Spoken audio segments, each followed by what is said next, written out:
DNA. Kenapa bukan gigi pilihan? Karena di Indonesia. Iya, karena di Indonesia belum ada pencatatan rekam medis gigi. Bisa ya? Oke, kemudian yang ketiga. Ada yang kedua kan? Yang ketiga apa?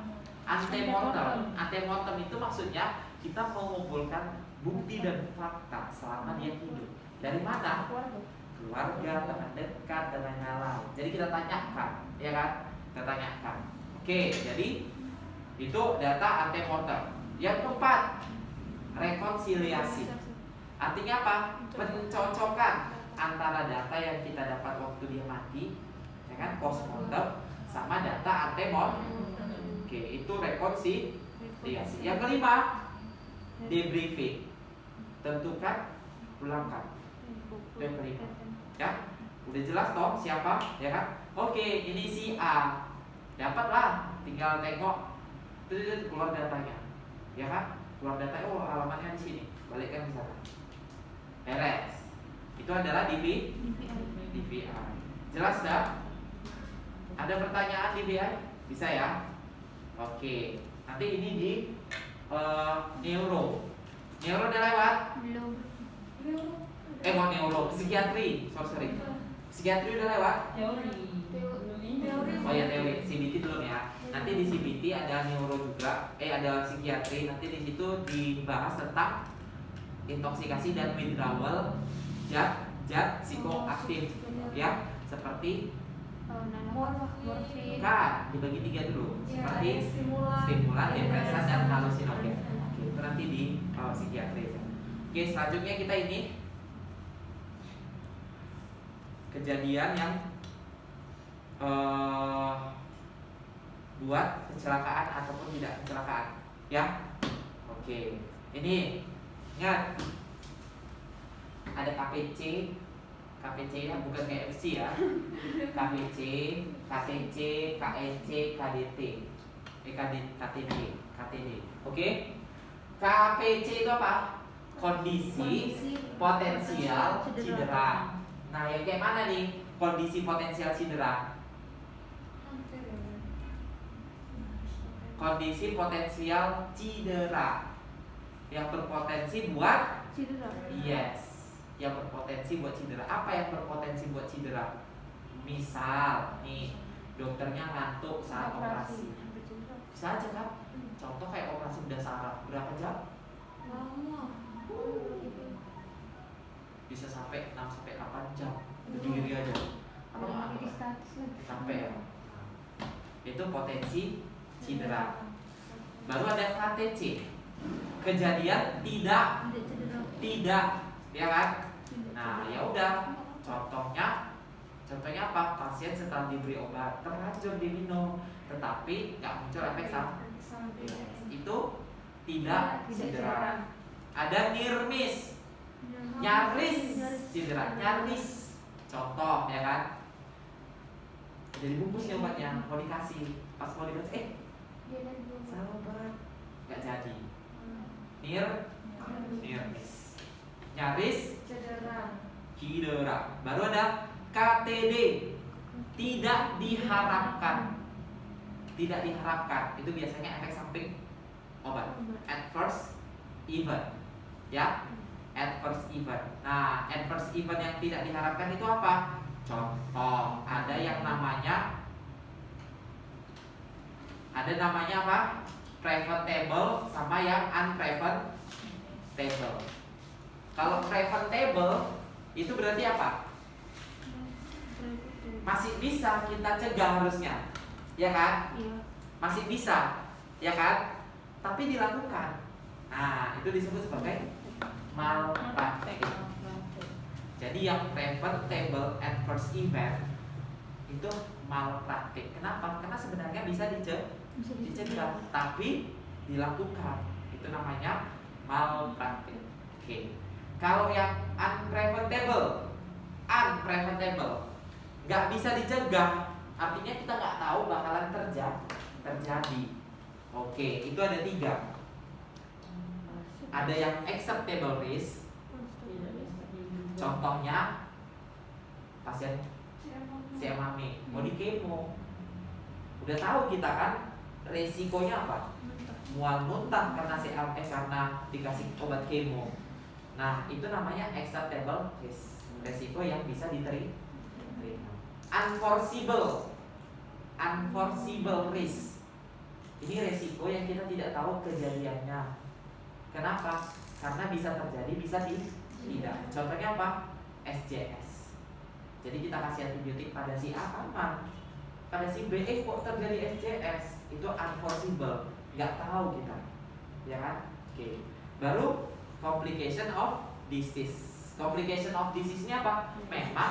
Memang perburukannya karena penyakitnya. Contoh pada luka bakar, ya kan?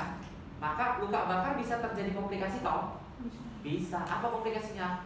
Sepsis karena infeksi, ya kan? Habis itu apa lagi? Kontraktur. Nah, itu karena kondisi penyakitnya. Oke. Bisa ya?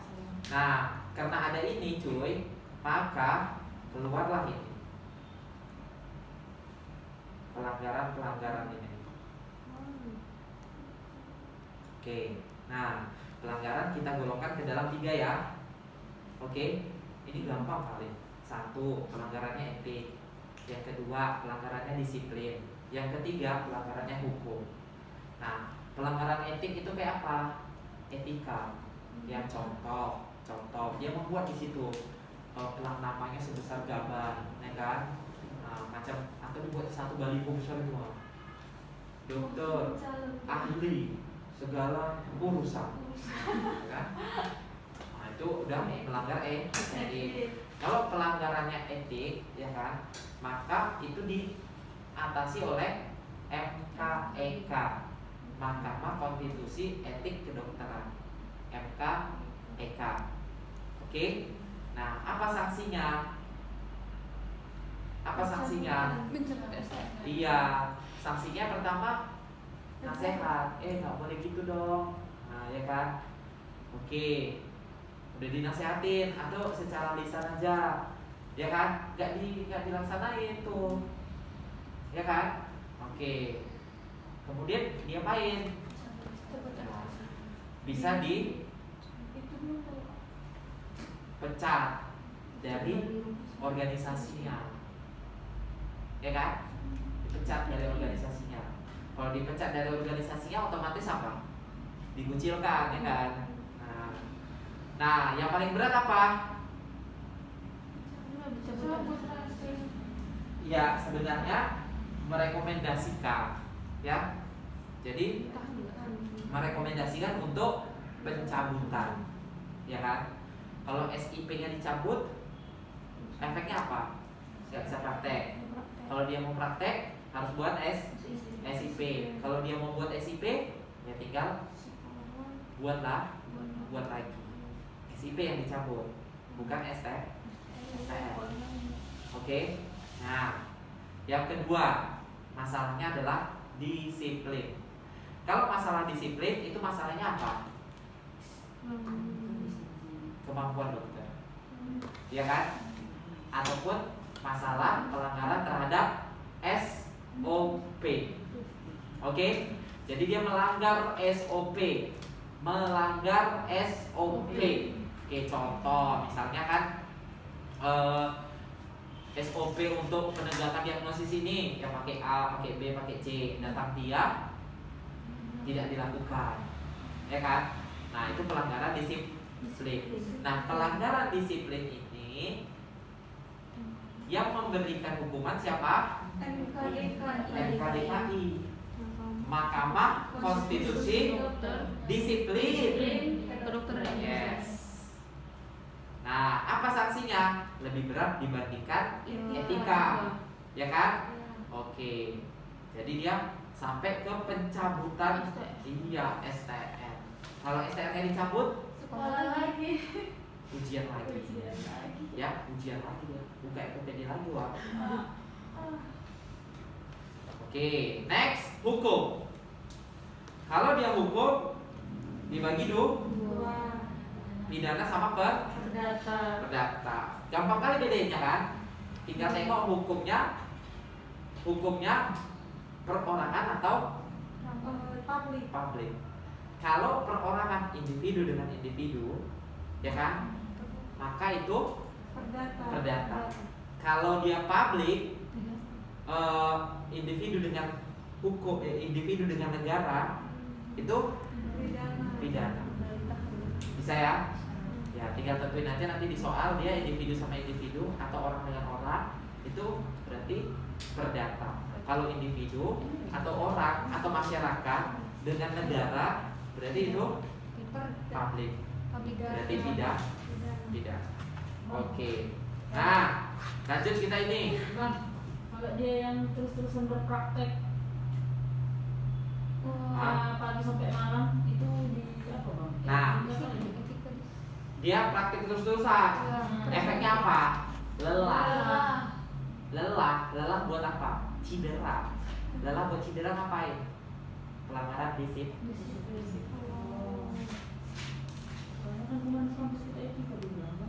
Oke. Lelah dia di situ akibatnya. Buat gangguan disiplin jadinya. Oke, eutanasia. Eutanasia kita bagi dua dulu ya. Satu metodenya, satu lagi permintaannya. Kalau eutanasia berdasarkan metode ada dua kan? Ada dia metodenya pasif, ada yang aktif. Udah. Yang pasif ini ada dua contohnya. Ada pasif yang langsung sama yang tidak langsung. Kalau pasif yang langsung kayak mana? Kalau dia pasif bantu nafasnya Itu langsung, ya kan? Ya, jadi pasif ada dua, tiga. Ada tidak langsung sama langsung. Kalau dia apa ini ya? Oh iya, kenapa nggak dari tadi? Kalau pasif yang langsung, dia langsung di stopkan semuanya. Cabut alat bantu napas, ya kan? Nah itu langsung. Kalau pasif tidak langsung, contohnya apa? Pasiennya lagi ARES, tidak RJP, itu tidak langsung. Atau pasien-pasien yang seringnya apa? DNR, do not resuscitation. Nah, ya kan? Oke, itu juga masuk ke dalam pasif yang tidak langsung. Oke, udah beres ya. Jadi eutanasia pasif bagi dua, ada langsung, ada tidak langsung. Sekarang eutanasia yang aktif. Kalau yang aktif udah jelas dong ya, dilarang ya. Kenapa? Karena dokter itu berperan mempercepat kematian pasien dengan cara memberi tindakan, memberi, bukan menghenti. Beda, memberi. Karena dikasihkan ini makin mampus. Oke, berdasarkan permintaan ada dua jenisnya.